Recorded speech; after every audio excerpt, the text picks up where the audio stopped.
So we've been getting a lot of information about Jedi Survivor recently from all of the IGN insider details. They were actually lucky enough to go to Respawn and actually play the game a little bit early, and they're putting out a lot of content on the game, which is great for us because that means we get to break it down. And so today's video, I'm going to be breaking down all of the gameplay, or I guess the most important parts of that most recent gameplay. Usually I do try to break down the entire thing from start to finish, but this one is 9 minutes, and just for context, the last time I did a breakdown, it was the 2-minute trailer and the video went for 18 minutes long. So if it takes me 18 minutes to break down 2 minutes worth of gameplay, then 9 minutes is going to take roughly 80 minutes. So I'm not going to bore you guys for that long. What I've done is I've gone through and essentially picked out the most important parts that I found, stuff that we haven't seen before, or the stuff that looks really good to me, and I'm going to be breaking that down for you guys in today's video. If you are new to the channel and you're looking forward to Jedi Survivor, then be sure to hit that subscribe button and to turn on those notifications, because there's going to be plenty more content on the way leading up to the game. But with that being said, let's get stuck right into it. So the first thing I wanted to mention, and this was actually mentioned at the very start of the IGN gameplay anyway, but for those who missed it, we do finally have an official name for the planet that we see in both this gameplay as well as that last trailer, and the name of the planet is Kobo. So this is obviously a planet that we have not heard of before. This is a completely new planet within Star Wars, and although it's not the biggest detail, it is nice to actually know officially the name of the planet that we're going to be playing on, at least in the early section of the game anyway. Now, something else we see very early on is Cal bringing up the map, which obviously if you've played Fallen Order, that was one of the worst elements of that game. The little mini map was genuinely terrible in that game. You could not even tell where you were going. It would give you a rough outline of where you needed to go, but then it wouldn't even directly show the paths that you need to take. Different pathways wouldn't even link up together, so you just had no idea how to get around the place. And it does look like they've changed it a little bit. You can see that there's kind of different sections there, which I think are going to be different actual sections of the map. When you go into a new area, it'll change the name. It'll pop up on the top left, for example, saying you're in a new area. So I think that's what those sections are going to be, but what I will say is it does still look like it's not the most intuitive map ever. I think they're trying to stick a little bit to realism within Star Wars, which I understand, but I hope that this is a lot easier to understand than the first game, because even just recently going back and playing it on stream, when I'm on Zepho, I literally still do not know where I need to be, and I really hope we don't run into that problem in Jedi Survivor. One handy element that we do see though is the fact that you can now put down markers, so that should make it a lot easier to get where you need to go. If you can actually see an area on the map and you want to know how to get there, you can literally just put a marker, and then when you pull up the map, it looks like it will show where that actually is on the map. So that's definitely a good change, and hopefully that plays out well in game. We do also have some HUD changes, which obviously the first game's HUD was very, very minimal, and I did like that HUD, but it's obviously even better if you can have a minimal HUD that has a lot more information on it still. And this new HUD definitely looks very clean. You can see there that up on the D-pad is still the heal, where BD1 essentially gives you a stim. It looks like down on the D-pad is essentially using BD1, so that can be to scan, it can be to pull out the binoculars, I believe. It can be to open a chest, so essentially anything that you need BD1 to do, it looks like that is going to be down on the D-pad. And then left and right on the D-pad seems to be changing between the different stances. Now, there's obviously only 2 there, so I'm not sure how that's going to work. There's obviously 5 stances in the game, whether it's like a scroll thing, so if you press right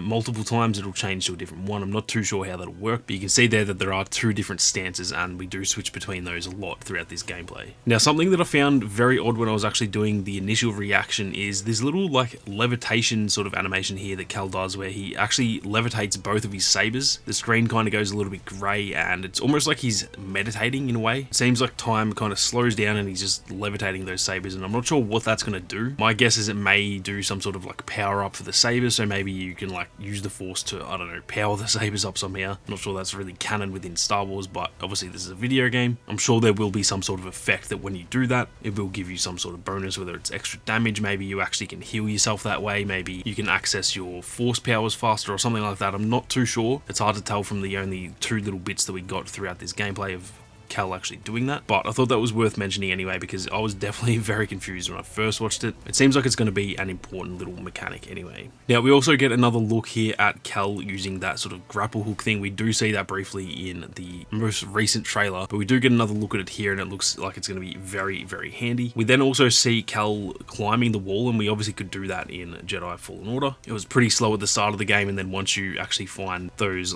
claw grip things, you can actually do it a lot faster, but this looks even faster than than it was in Fallen Order, and I'm very happy about that. I understand you don't want it to look unrealistic, so you can't make it too quick, but in my opinion, we've already learned that in the last game. It was completely fine to have it be pretty slow in that game, but now it doesn't need to look as realistic, and the fact that they've sped it up is definitely very good for the gameplay. Something else that I wanted to point out throughout multiple points in this trailer is some of these finisher animations are genuinely awesome. That was one of my issues with Fallen Order. It was a very minor issue because the game felt very good to play, but when you actually watch it, it didn't look that good sometimes. The animations weren't all that clean, but my god, in this trailer, or this gameplay I should say, some of these finisher animations look genuinely like amazing. They look as good as any game that I've seen. The one that I'm going to show right here where he's using the double-bladed saber, and it's like a little combo and he jumps behind the guy and stabs him in the back. It looks absolutely amazing, and so I thought that was worth pointing out because that was actually something that I called out initially in my most recent video about my biggest concerns for the game. I was worried some of the animations looked a little bit janky, and I essentially take that back completely now because some of these animations look as good as any game that I've seen. Whenever it comes to like combat animations, I always compare games to God of War because for me that is the pinnacle of really good combat that also looks very, very clean and very realistic, and it's probably not quite on that level. God of War Ragnarok is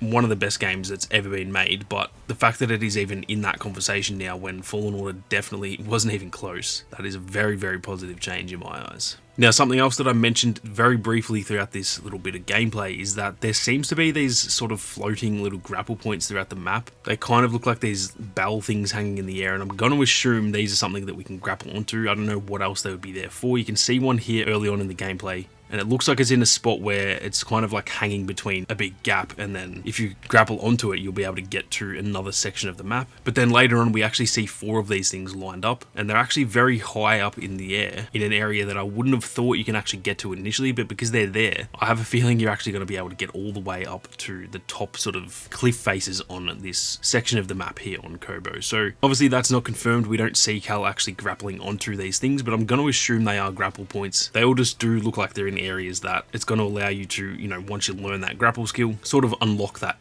extra area of the map. We see that a lot in games. It was even like that in Fallen Order. Once you learned the push ability or the pull ability, you could get to different areas of the map. So I'm going to assume that is the case here again, but that is also just completely speculation at this point. Now, the last thing that I wanted to point out is something that I'm not too sure how important this is going to be, but when Cal actually opens the little chest at the end of the video, obviously within these little chests we can get different stuff. Like in Fallen Order we would get like parts for your saber, or you'd get a different outfit, or in that game it was literally just a different colored poncho. But we see a separate point in this gameplay where there's now a bomber jacket, so there's going to be a bunch of different stuff we can get from these chests, but this one actually gives us light metal materials for BD1. Now that could just be a skin. We obviously know that BD1, both in Fallen Order and it's already confirmed for Jedi Survivor, he has different skins. You can essentially do a different paint job on BD1, and maybe light metal is just a paint job where it just turns him into pretty much a grey skin. But I am actually curious about whether that is an upgrade part. There may be a way to upgrade BD1 and make him even stronger. Obviously all we know of BD1 is he's really just a companion who can help you like unlock different areas and stuff like that, but he doesn't do that much in terms of like attacking enemies. He could obviously like reprogram some of the droids in Fallen Order and turn them to your team once you've done enough damage. But for the most part, he kind of just comes along and, you know, helps heal you and helps get you to different areas. But I'm wondering if you can actually upgrade him, and that might allow him to actually unlock different areas, but it may even allow him to do certain attacks. He might do something like what we see R2 do a lot, where he kind of zaps enemies. And so I thought that was definitely very interesting, because the fact that it says materials and not like a skin or whatever they want to call it in this game, appearance, whatever they call it, the fact that it says materials was very interesting to me. So I thought that was worth mentioning, because that might be something that we actually find later on, is that we can actually upgrade BD1 just the same way that you can kind of upgrade Cal with different stuff within the skill tree, and even like unlocking new stances and stuff. You may be able to do the same with BD1, which would definitely be a very awesome mechanic. But those are pretty much the main things that I took from the gameplay. Obviously, there is a lot of stuff to go through, and I'm going to pump out a lot of content over the next few weeks. I've got a lot of videos coming up with stuff like all the new different types of enemies, all the new different combat moves that we see, and all that kind of stuff. So a lot of stuff in this gameplay will be touched on later, but these are just the main points from this gameplay that I was kind of curious about and wanted to bring to your guys' attention. If there is anything that you guys think I missed, then be sure to leave a comment down below. But with that being said, thank you all very much for watching. You guys have a great day, and may the force be with you always.